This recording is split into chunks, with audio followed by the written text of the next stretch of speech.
Oh, I look good. my first time looking good for the video. I'm probably like... Okay, hey guys, I am on my monthly cycle. So if I ever yell into the microphone, I'm like feeling it. So, as you can see by the title, I am a third culture kid. I did my research and third culture kids make up you gotta come closer and listen to me.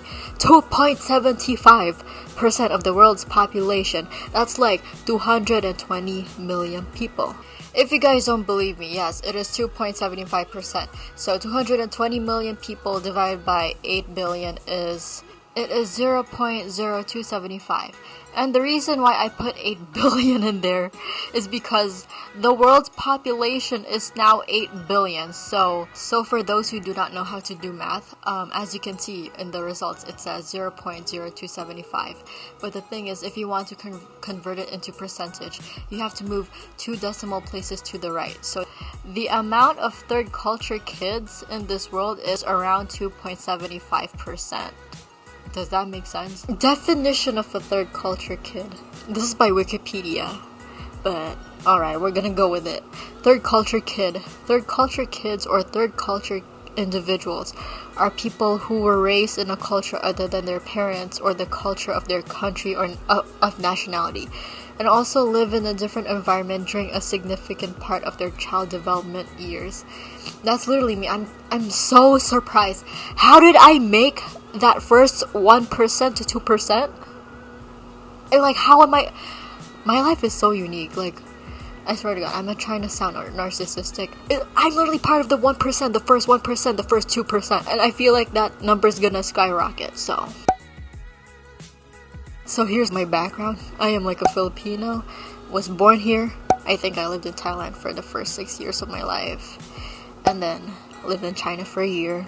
We got stuck, I think. Okay, I forgot to add something. I lived in 2 places in China. So I think at first we moved to Beijing, and then we moved down south to Shenzhen. I think we were stuck in... Yeah, we were definitely stuck in China. We were stuck in freaking Beijing, bro.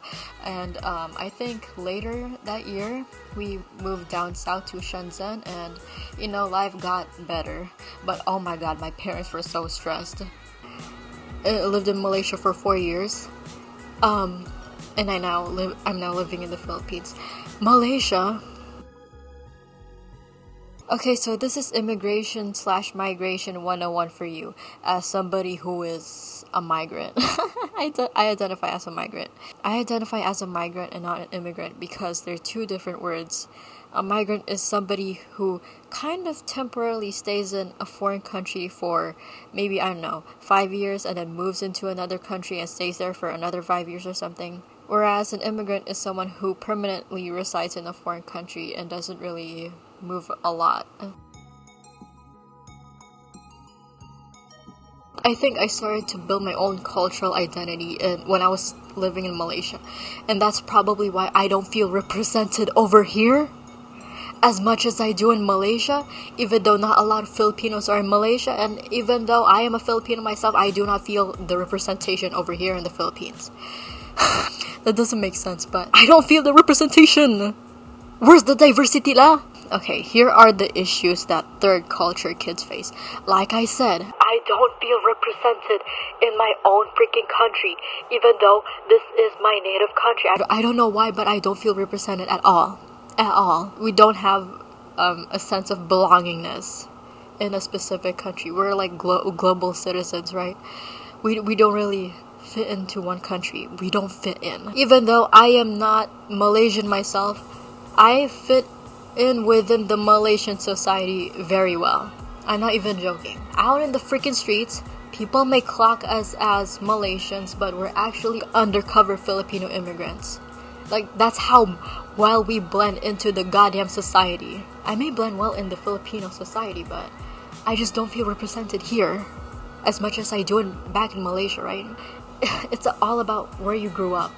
If you grew up with this and that, you're gonna think that these things are normal. Okay, that's one issue.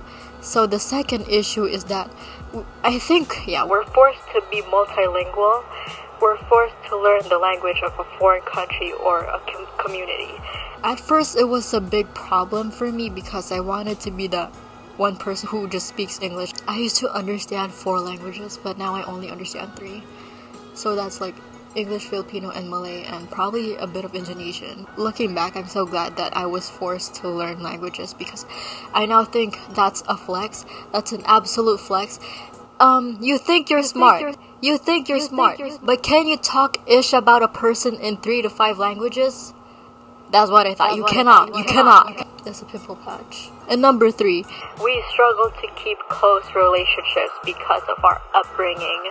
We're hopping from one country to another. It really did take away my social development because how the hell can I fit in? The cultural norms, the social norms here are so different compared to Malaysia. And like, it kind of feels lonely. I feel like I'm only one of the immigrants slash migrants in my school, other than a couple of foreigners over there. Why? I feel so entitled, man. That's okay. That's not me trying to be the victim, but I just don't feel represented. Answering the dreaded question, where are you from? Because where the fuck do we start? Do we say, I'm from my native country? Or do we say the countries that we grew up in? Like, what do you mean by where are you from? And mixed beliefs. Because of so many different influences. We got the religious influence, the cultural, political beliefs, etc. And people in the country that you're living in may not like you because of how different or vast your beliefs are compared to theirs. I swear to God, the political one. We're gonna get political over here. The government might not like my opinions regarding Palestine and Israel. I could actually get killed for my beliefs. People over here using their religion to justify why Israel should K-word the Palestinians.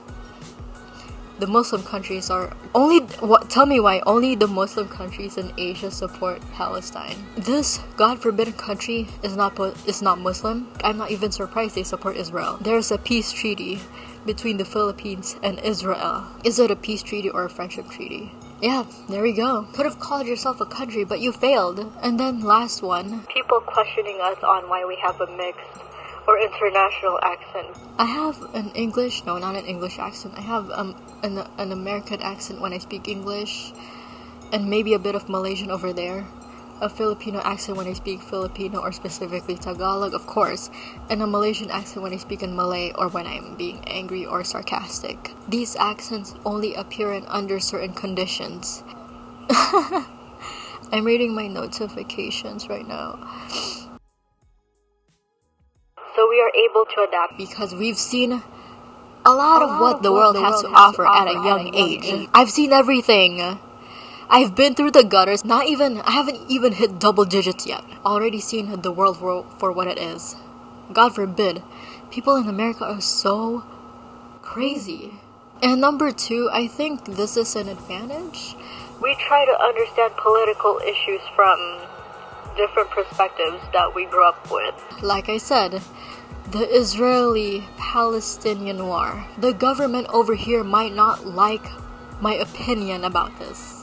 So, learning about the whole war, it made me understand why immigration laws are so goddamn ridiculously strict, and I now understand why authorities take a long time to process the legal documents to make sure that you're not moving to another country to start a whole war, to start a whole colonization.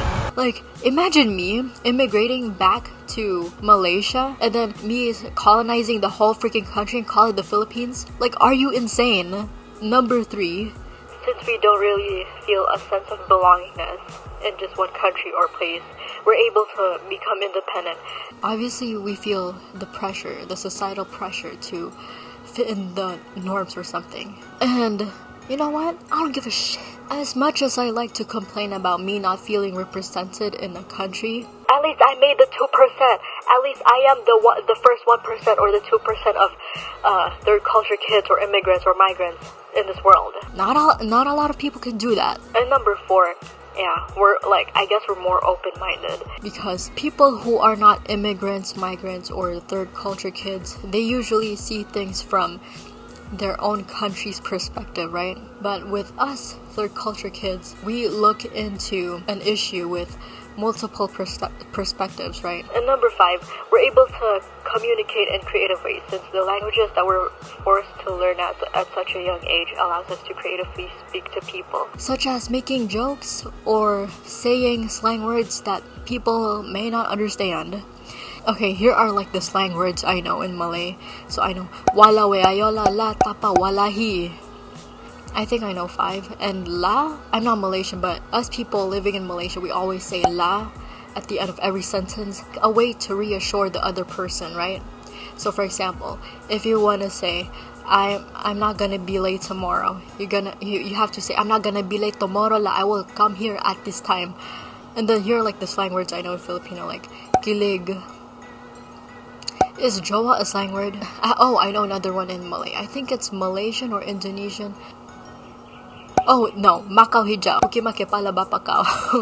And number 6, on the topic of communication and languages, we can land in jobs such as translating for people. We can become translators for those tourists. I think we had like a translator in Japan, so that's really good. Don't even get me started. These models, these modeling campaigns, they only hire half Filipinos and another half of whatever the frick they are. It's always half Filipino, half white. Half Filipino, half white. Why? Where are the full Filipinos modeling? Like, I don't see any of that on my Instagram feed. What is going on? I'm gonna go off a tangent. I'm actually gonna get mad. I could talk about this for days, but I have to go now.